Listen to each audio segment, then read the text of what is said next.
So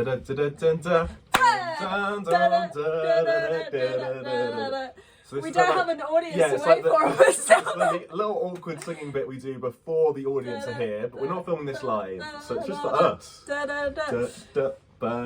So today, welcome to Ruby and Fynn'S Theatre Chat Show, but we're not live today, we are pre-recorded. Look at us, we're pre-recorded. So we've rehearsed it, we've filmed it 4 different times, we're going to edit loads of different shots together. Yeah, this is going to be the slickest one We've you got our have scripts. ever seen.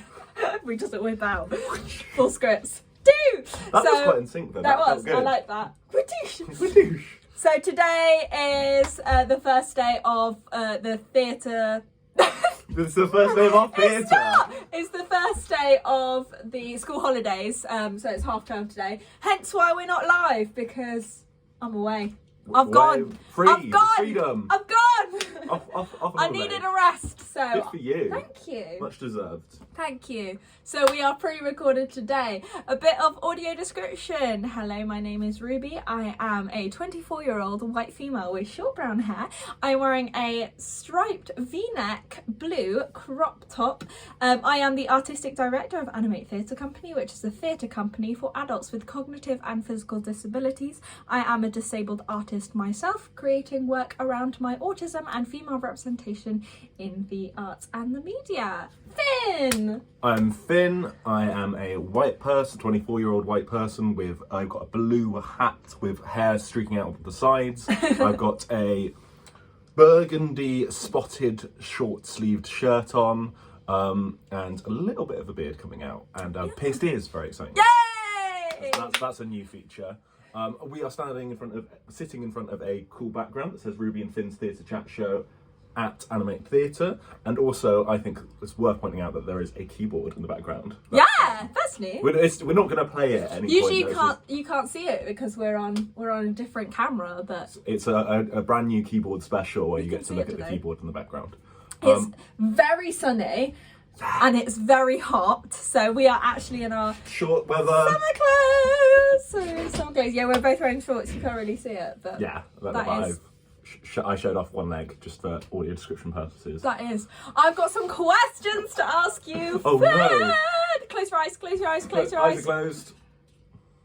Was that the question? Okay. Whoa. Okay. Yes. So, my first question is, if you could make one book that isn't already a theatre show, what would you make into a theatre show? That's definitely. I leant towards The Hungry Caterpillar. So that must already be a show. Surely that's a show. I'm not sure, but it must be. Oh, that's a really difficult question. Do you have an answer preloaded? Because I don't, but my head I'm like automatically went to Twilight. I think you could do quite a fun one with Coraline. Ooh! Coraline's the story about a girl who finds a tunnel to a different world where her parents have buttons for eyes, and it's all very, very strange. I'd like to probably adapt what the strangeness is to make it fit theatre more, but I think that sort of weirdness is really fun to play with on stage. That would be really cool. Really cool. Have you got any other answers now you thought about it? And then Twilight. I mean, yeah, you can stick with Twilight if you want. I always think something like We're Going on a Bear Hunt, but again, that must be. Yeah, that would be a really lovely theatre show, but. I think kids' books suit it really well. Yeah. But sadly, I don't know as many kids' books as I used to. Oh, that is sad. Yeah, That's we should really get back sad. into picture books. I mean, I obviously read quite a lot because I work in a school. So. Yeah, any good ones? What's the new big What's picture book? The one on the street. Well, we read the Jungle Boogie every day. The Jungle. Let's make the Jungle Boogie a play. Yeah, that is quite fun. We sing, so that's quite good. Okay, same question, but for video games. So if you could make a video game, a theatre production, what would you make? Yeah.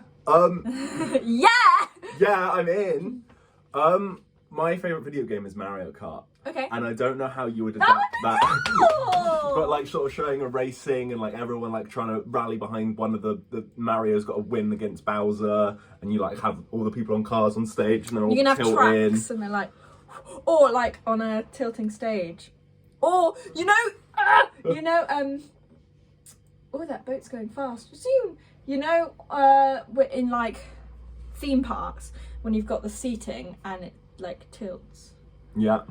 You could have that, but the audience is on like a, so it's like more like 3D, 4D-esque. Or I do Pac-Man. Oh! That Pac-Man guy lost in a maze. There's ghosts, and he eats lots of fruit.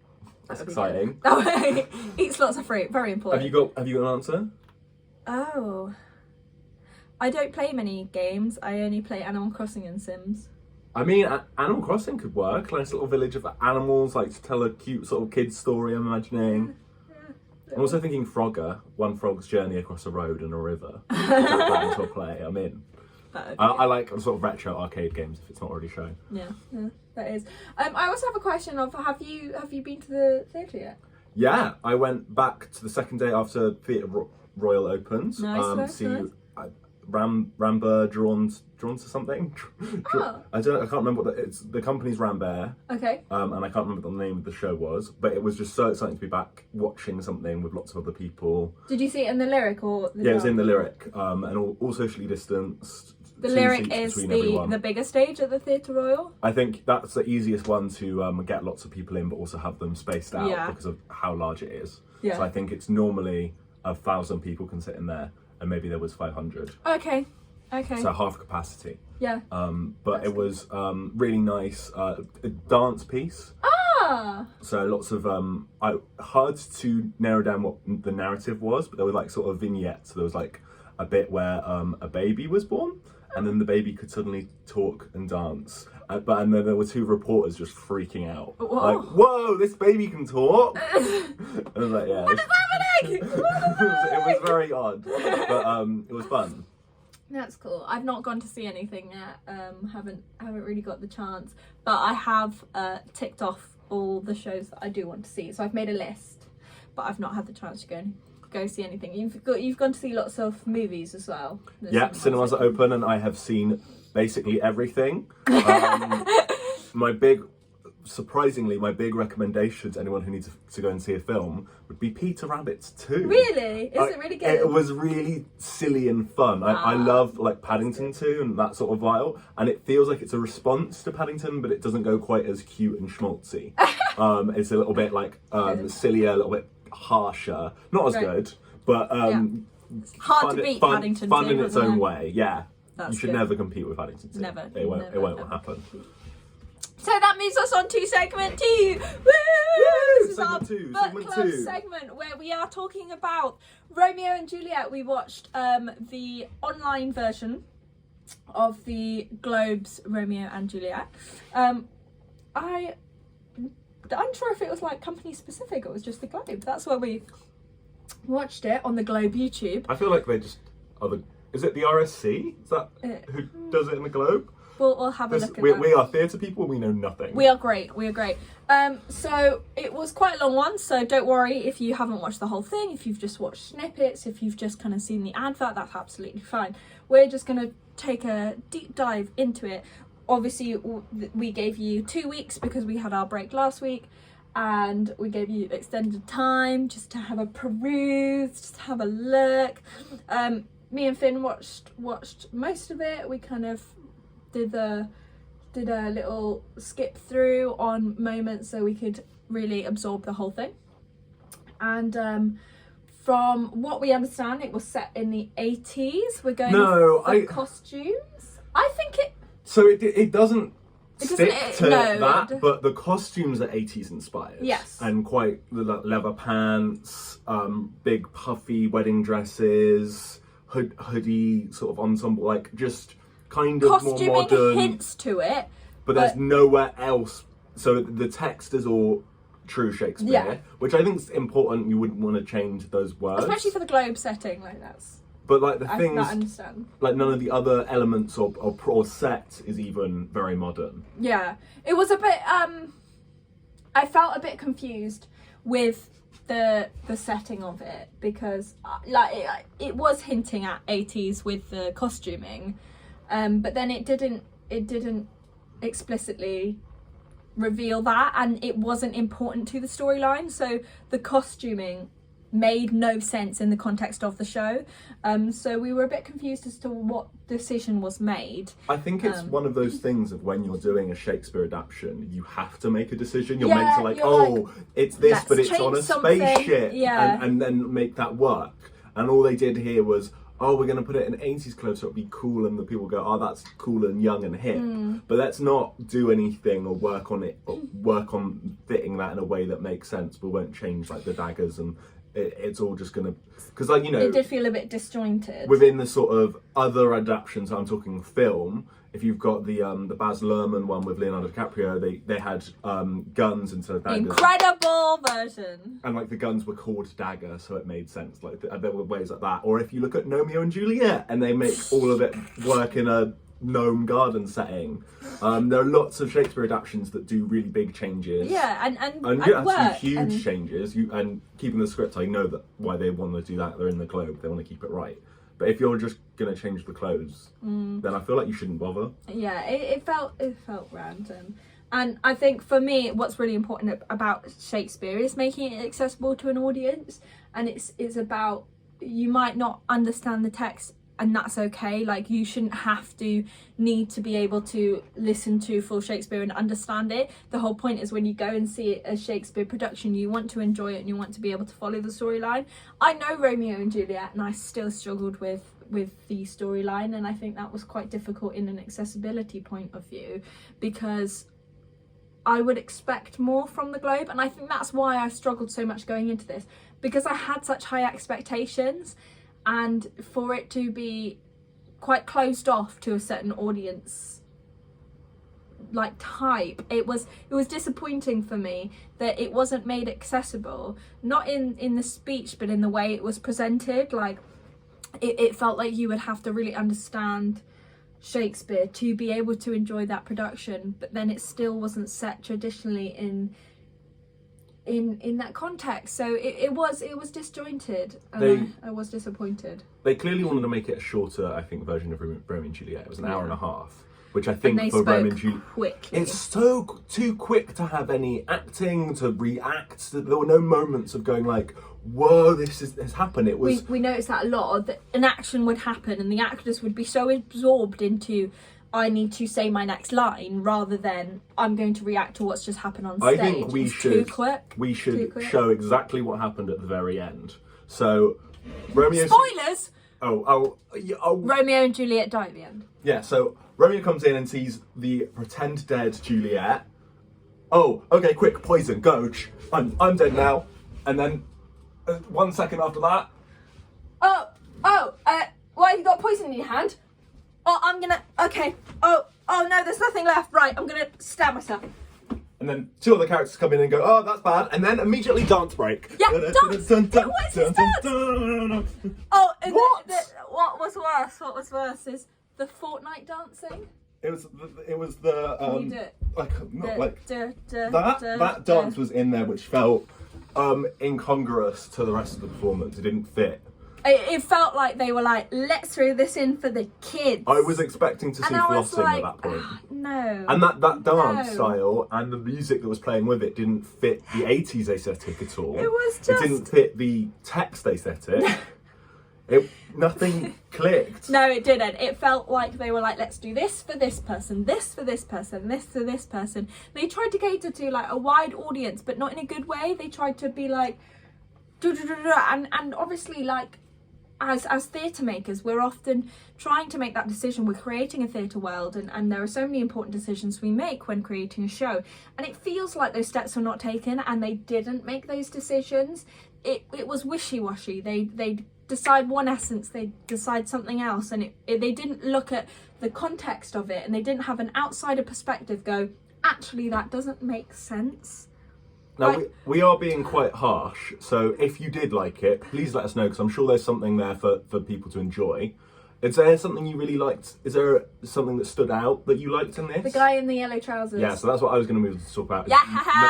Mercutio, which I may be botching that name Good. But Mercutio. he was bringing a sort of wildness, a humour, an energy. The good energy. But the other performers, I think, were directed, and it felt like they were more in a kids' show almost. Yeah, it was very exaggerated, which I understand for the Globe. It's more you're trying to reach a wider audience that's out there, and you need to really exaggerate your movements. He was exaggerated, but still in the realm of theatre. He was still acting, and I really enjoyed it. Yeah, he like really fun. Some lines like he just said, "I'm in pain," and he elevated that into a way that got the whole audience laughing. It was going, good. I'm in pain. Like something about it was good. really Every nice. time he came on stage, I was like, yes.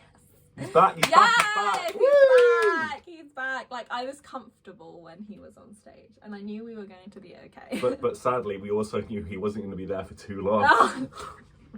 Oh, that was a moment as well. Spoiler again, he dies. Sorry.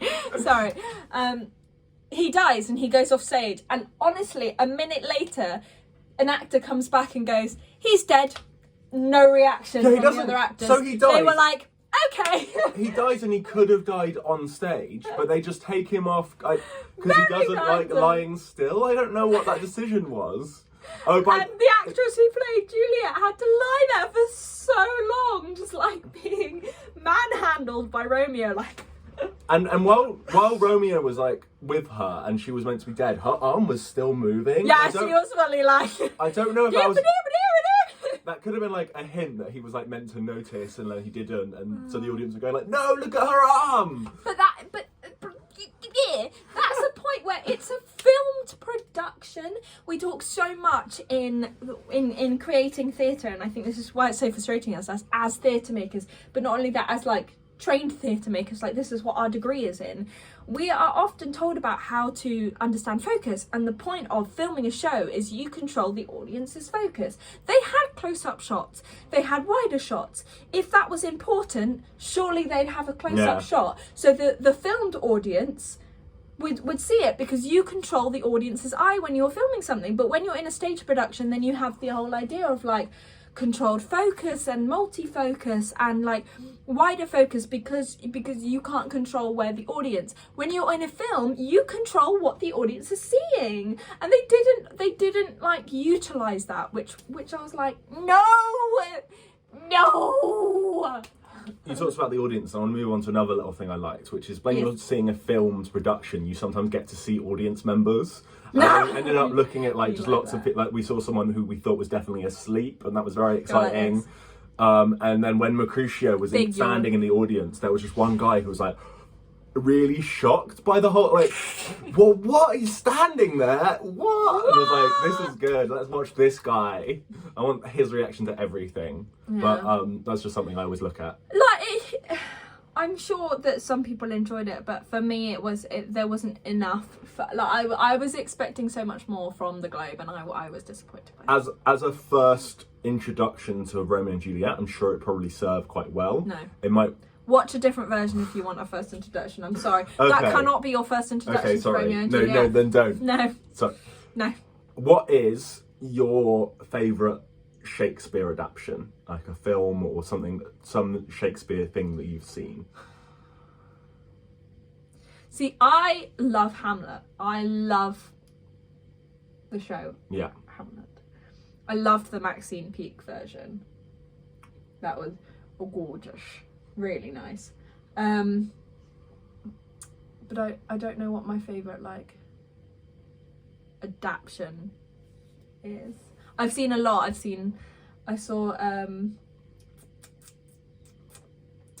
remember what it is. It had David Tennant and Catherine Tate in it. Tempest? No. London. No, it's like As You Like It or something. Is that Shakespeare? Yeah, that's Shakespeare. Good. Yeah, I saw that, but I do like. I think I'd say the Maxine Peake Hamlet. It's my fave. So Hamlet's your favourite? Hamlet's my favourite Shaky. Yeah.